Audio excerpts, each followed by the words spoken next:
Okay, good morning guys. Bed settings tayo. Alisin natin lahat-lahat. Lahat ng supot ng unan, supot ng kumot. Tabi natin lahat yung mga unan. Punasan lahat-lahat yung mga sa tabi. Kung nagustuhan mo itong aking video, kaibigan, paki-like, share at subscribe naman po. Konting tulong, konting support. Like ko yan. O yan. 4 na unan, bali parang 6 dahil may dalawang maliliit.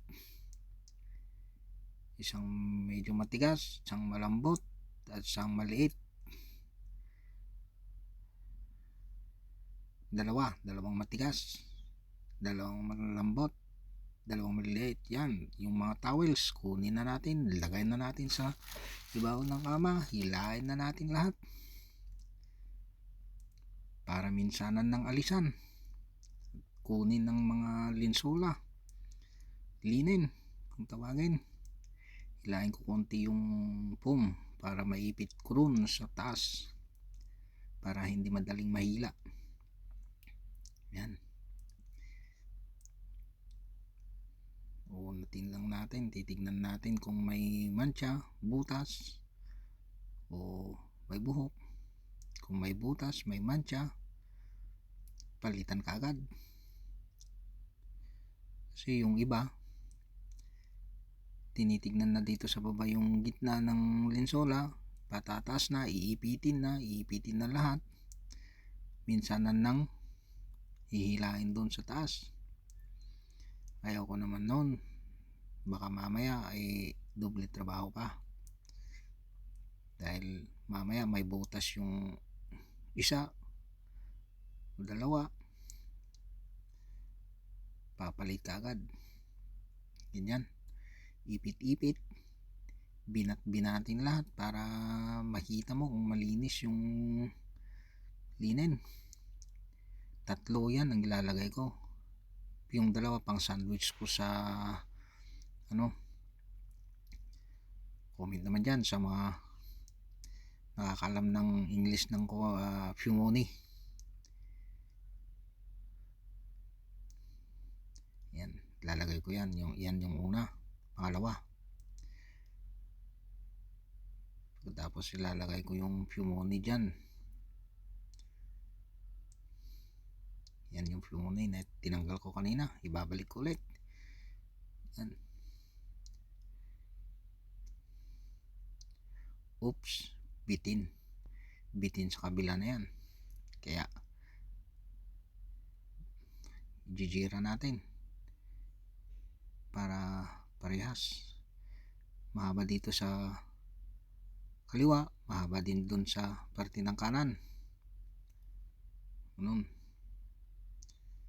Yan, ilalagay na natin yung pangibabaw para matapos na ang pag-bedset. Huling ilagay yung unan. Yan, tignan ko pare-parehas. Uy, salamat guys kung nanonood ka sa aking video. Paki-like, share, and subscribe naman po. Paki-comment na rin kung anong idea mo na may tutulong sa akin sa aking para mapabilis ang aking pagbe-beddings. 10 kwarto itong gagawin, 6 na check out hanggang alas 2, 9 to 2 ang aking trabaho pag ako'y nasa umaga. Pag nasa gabi naman, pag night shift ako, 2 to 9 ako. Kung naka-video ako, yan, i-voice over na lang o kaya i-edit. Yan, kung walang ginagawa. Yan, ipit-ipit, binat-binat. Okay na. Ngayon, yung una naman, lalagyan natin ng supot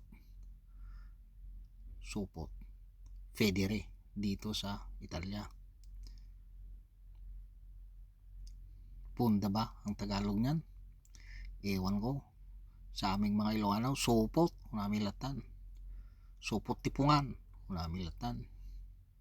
Yun ang sinasabi namin. Supot ng unan, supot tipungan. Yan.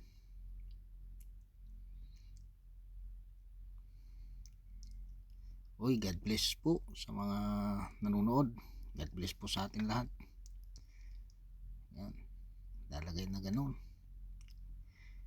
Minsan, hindi ganun napahiga yung unan na ginagawa ko. Nakasandal siya sa headboard. Patayo. Hindi pahiga. Pero ngayon, papahiga ko. Yan. Lalagay ko naman yung runner. Copriletto. Sabi nila dito sa Italia. Para pag nalagay ko na yung unan ng isang tao, yung huli na yan, binat-binat na lang. Tignan na lang kung ano, marami o hindi, okay na.